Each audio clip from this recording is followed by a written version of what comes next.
¿Cómo están? Esta es otra entrega de Séptima Noche por Celta Televisión desde Confitería La Perla, gracias a la gentileza de Gabriel Sandoval, con la cámara de nuestro amigo Wolfram y con nuestros invitados de siempre que nos jerarquizan, que nos permiten presentarle a la gente, a vecinos tresarroyenses o que han llegado aquí para conocerlos un poco mejor íntimamente. En este caso, la gentileza de aceptar la invitación de Julio Bioca. ¿Cómo estás, Julio? ¿Qué tal, Héctor? De saludarte, de recibirte. Yo te agradezco la invitación. Nosotros también, por supuesto, que hayas accedido, porque, bueno, con vos podemos hablar muchísimo de muchas cosas, pero especialmente tenemos admiración por lo que conocés de nuestras tradiciones, de nuestra Argentina, de nuestro campo, de todo esto que hace que con personas como vos, indudablemente la historia del pasado argentino se mantenga vigente, ¿no? Ante tanta invasión que tenemos a través de los medios, especialmente ahora con la internet y todo esto, ¿no? Qué palabras tan ciertas acabas de decir, ¿no?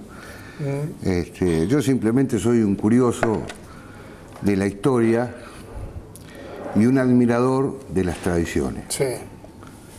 Yo me defino en cierta manera, primero católico, apostólico, romano, bien, argentino, sí, y gaucho. Además, bueno, son tres conceptos básicos para la nacionalidad, para el hombre argentino, digamos. ¿Dónde naciste, Julio? Yo nací en Bahía Blanca, en el año 1955, relacionado siempre con mi familia de campo. Ajá. Que hemos estado en distintas zonas, y en el año 1976 mi padre compró un campo acá en Tres Arroyos, y bueno, yo estaba terminando el servicio militar y me vine a hacer cargo de ese campo, y bueno, Tres Arroyos me adoptó como hijo. Claro, aquí formaste tu familia. Aquí claro. Conocí gente, conocí a mi esposa, formé mi familia, se educaron mis hijos. Claro. Y es la ciudad, yo hoy no puedo decir que soy bahiense, soy tresarroyense. Has pasado muchos años claro. Acá, mucho más que Bahía Blanca, ¿no? Claro, ya tengo 43 años de vida. ¿Y los abuelos? Mis abuelos, los dos eran argentinos. Ajá. Mi abuelo nació en San Vicente, cerca de Buenos Aires. Sí. El hijo menor de 10 hermanos. ¿Ya tenía alguna relación con el campo él? Sí, también. Porque mi bisabuelo, que él sí vino de Italia, sí, del norte de Italia, del lago de Como, de un pueblo llamado Bugialo, el cual tuve el honor de conocer y de ver la casa donde había nacido mi bisabuelo, y de conocer la tumba donde está enterrada mi tatarabuela y mi tatarabuelo. Él salió en el año 1870 desde Italia, se embarcó en Génova en un vapor que venía a Argentina, y tenía un conocido del mismo pueblo, Serfoglio de apellido, y llegó a Buenos Aires y lo ubicó a Serfoglio, y como en esa época los pueblos eran de muy pocas familias, se componían los pueblos, cuando se nombró, enseguida le dio alojamiento y le dio trabajo. Sí. Y empezó a descargar, no había puerto en Buenos Aires en esa época todavía. Entonces se descargaban los buques de vapor, sí, con chatas. Ajá. Se arrimaban las chatas a las barcazas y a los buques, y se descargaba así la mercadería hasta hacia la orilla. Y bueno, y lo vio mi bisabuelo Juan, tenía 17 años, y lo vio tan emprendedor y tan luchador que le empezó a dar ciertas responsabilidades, hasta que mi bisabuelo pudo lograr tener una barraca en San Vicente. Ajá. Y de ahí un tambo, y bueno, y de ahí se fue relacionando, comprando tierras, hasta que en el año 1882 compró su primera fracción de campo importante en Cabildo, la estancia La Genoveva. Cerca de Bahía Blanca. Cerca de Bahía Blanca. 2 años antes que se fundara Tres Arroyos. Claro. Sí. Y bueno, esa estancia todavía pertenece a la familia y está el rancho que él levantó para poder habitar. Y de ahí dejó a cargo a sus 2 hijos mayores, a Juan y Vicente. Y él se relacionaba, todavía no llegaba el ferrocarril a Bahía Blanca. El ferrocarril llegaba a Azul. Ajá. Al poquito tiempo ya llegó a Bahía Blanca, pero el trayecto era de Azul a Bahía Blanca en carreta. Qué bárbaro. Y bueno. Tardaban días. Sí, por noches. supuesto, sí. Claro. Debería ser un viaje por lo menos de 20 días. Claro, me imagino. Sí. Y bueno, él, entre el campo de Cabildo y San Vicente, iba frecuentando y viendo cómo iban las cosas. Un italiano luchador, que murió viejo, murió un hombre muy mayor, y que formó una familia muy grande, ya te digo, con 10 hijos. Claro. Y bueno, y de principios muy claros en lo que es la honestidad, la palabra, cumplir la palabra. La palabra sagrada, digamos. Así es. La palabra que decía, mi palabra es un documento. Sí. Que hoy no existe tanto eso, lamentablemente. Lamentablemente se ha perdido algo. Sí.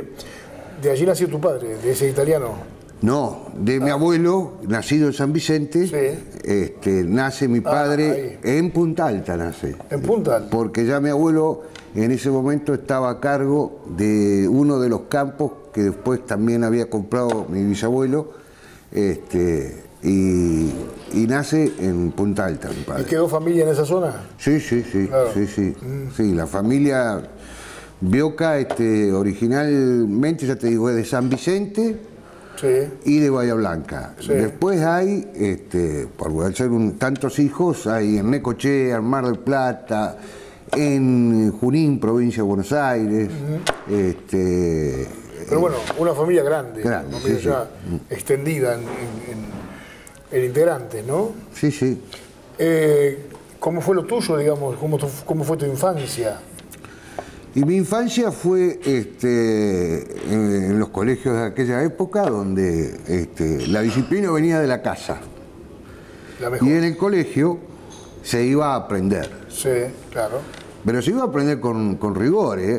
Yo estuve en colegio de los salesianos, y de hecho estuve un año y tuve que repetir el grado, porque no tenía facilidad para aprender, según el maestro. Sí. Y bueno, y cuando repetías de año, te tenías que ir del colegio.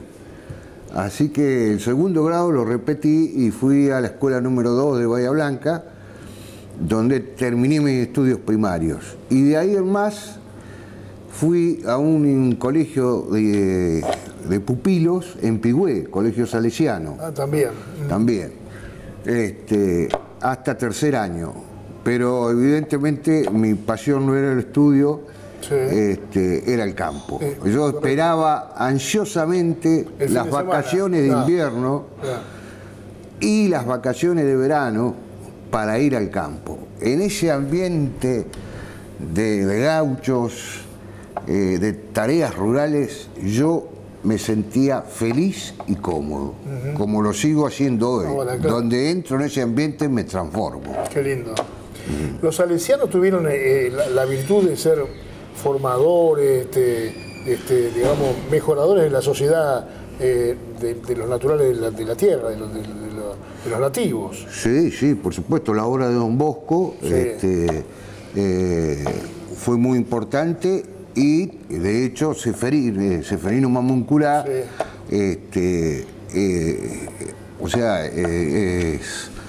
llega al colegio de Carmen de Patagones, de los salesianos, y de ahí llega a Roma. Claro, nada menos. Así que los salesianos fueron civilizadores. Exactamente. De cultura. Exacto. Los arrimaban a los aborígenes de esa época a aprender a leer y a escribir. Vos sabés que yo conozco un colegio salesiano muy importante en Punta Arenas, en Chile, la última ciudad de Chile, allá en la Tierra del Fuego, y hay un gran instituto salesiano con un museo que guarda todos los elementos de los Selknam, que eran los nativos. Los nativos de allí, de este lado de la frontera los Onas, pero allá los Selknam. Y estuve visitando un museo y guardan cosas realmente bellísimas en cuanto a la ropa, las canoas, como que las hacían, digamos, cavando los troncos. Cavando los troncos y con cuero también. Y con cueros también, sí. Exacto, muy bueno. Y eso fue los salesianos que hicieron una labor cultural muy importante en ese rincón del mundo, ¿no? Así es. Esa etnia de indígenas, porque ya los tehuelches casi no quedaban. Ajá. Quedaban los Selknam, quedaban los Onas. Fueron muy sociables estas etnias indígenas hacia el cristiano y se arrimaron mucho. Y hizo una gran obra los salesianos en tratar de, ellos como no tenían escritura, en tratar de escribir todo lo que ellos les relataban de su historia. Y bueno, en esos museos fueron muy respetuosos de las etnias indígenas. Bien. ¿Te criaste en el campo o te desarrollaste en el campo, digamos? Sí. ¿Te dejaste de estudiar? Hasta los 16 años estudié y de ahí me fui al campo. De hecho, que mi padre no me recibió en el campo de él. Ajá. Me dijo, bueno, si no querés estudiar, andá y conseguiste trabajo. Y fue así que agarré 2 caballos que tenía, el relincho y el zorro. Uno lo montaba yo y el otro era el carguero. Ah, mirá.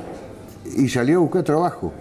En la zona, ya estábamos en la zona de Pringles, en un campo que era de mi abuelo y de mi padre, la estancia de campamento. Y de ahí salí a buscar trabajo y a dormir a la huella. Y pasado 3 o 4 días, me encuentro con un señor en una camioneta y le pregunto por trabajo. Claro, y vio mi estampa de muchacho no curtido. Claro. Y me dice, llegue a la estancia de los manantiales, pregunte por el mayordomo Antúnez, y dígale que va de mi parte. Ahora no recuerdo el apellido de este hombre que era el mayordomo de esa estancia. La estancia era la estancia de los Bernasconi. Y dígale que le dé trabajo. Era el 15 de marzo de 1972. Y ahí entré a trabajar por primera vez a un campo y era plena época, empezaba la aparición de las ovejas. Y bueno, y así como para empezar pues, a divertirme, me dieron el cuidado 5.000 ovejas corridas. Claro, en una tierra como la Pringlense, que después fue la capital de los Granades. En ese momento era la capital de Granada. Claro. Así que tenías para entretenerte. Tenía para entretenerme. Y el compañero de habitación era un hombre mayor, el Vasco Lagaray de Pringles. Y hombre curtido. Y nunca me voy a olvidar, era a las 3 de la mañana ya se levantaba. Y prendía un calentador Brametal a querosén para calentar el agua. Y yo estaba totalmente fundido, porque no estaba tan acostumbrado a tantos días de cosas. Y empezaba a ver ese olor a querosén y qué sé yo en la habitación, y ya no podía dormir más. Y él ponía a lavar la radio bajita, pero para mí era como un parlante que esté a fondo. Qué bárbaro. Y así estuve... el peón de campo. Peón de campo. Claro, exactamente. Así estuve más o menos 5 meses. Hasta que, bueno, un día llegó mi padre, porque el mayordomo de esa estancia, ahora recordé el apellido, era Apatie, de Indio Rico. El mayordomo de esa estancia se había comunicado con mi padre y le había dicho que yo estaba ahí. Y bueno, como a los 5 meses apareció mi padre y mi madre, que me fueron a visitar. Y bueno, ahí un encuentro más afectivo con mi madre y un poco más distante con mi padre. Mi madre me dice, bueno, Julio, la verdad que tu padre está convencido que evidentemente te encanta el campo, claro. Así que venite a trabajar con nosotros. Y fui a trabajar al campo de mi padre de peón. Ajá. Y cobraba sueldo de peón, lo único que no me descontaban era la comida. Y así estuve hasta el servicio militar. Qué bueno, qué linda historia, che, porque no te pueden contar cómo se hacen las cosas del campo porque las viviste plenamente. Sí, y tuve unos laderos extraordinarios. De muy chico recuerdo a Remigio Taylor, un capataz que tenía mi abuelo, que yo salía al campo con él y él fue primero que me enseñó a reconocer un pasto, a reconocer un rastro. Sí. Después Ricardo Kuhn, un enterriano de acá que estaba en el campo de Pringles, que me enseñó el trato con la gente, la constancia, un hombre extraordinario. Mariano Aguilera, otro hombre que también me enseñó muchísimo, fue el primero que me dio alguna noción de la doma, de cómo domar un caballo, de cómo lidiarlo de abajo. Y bueno, tengo la verdad Horacio López de Dorrego, y bueno, otro gran hombre que me acompañó hasta hace muy poco, vive él, pero ya no puede trabajar más por la edad, Omar Quiroga. Esto me hace recordar al libro Don Segundo Sombra, escrito por Ricardo Guiraldes, donde antes de empezar el libro, ese libro lo escribe en Francia, recordando sus momentos en la estancia La Porteña, ¿no? Y se lo dedica a varios gauchos que los va nombrando, ¿no? Y no me acuerdo bien cómo es que termina, pero dice: a cada uno de ellos que los llevo como la hostia llega al altar. Bueno, yo de todos esos hombres tengo grandes recuerdos y grandes enseñanzas. Ese libro tiene un final hermoso, una descripción en la última página. Te lo digo. Lo voy a tratar de recordar. Sí. Dice: y así como los dichos así como estos pequeños hechos acontecieron, di vuelta lentamente mi caballo y me fui para las casas. Me fui como quien se desangra. Qué hermoso, que me lo recordaste. Es la despedida me acuerdo.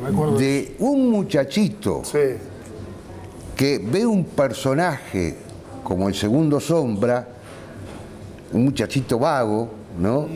De 12, 13 años, y que la admiración hacia ese hombre es tan grande que sale a seguirlo, ¿no?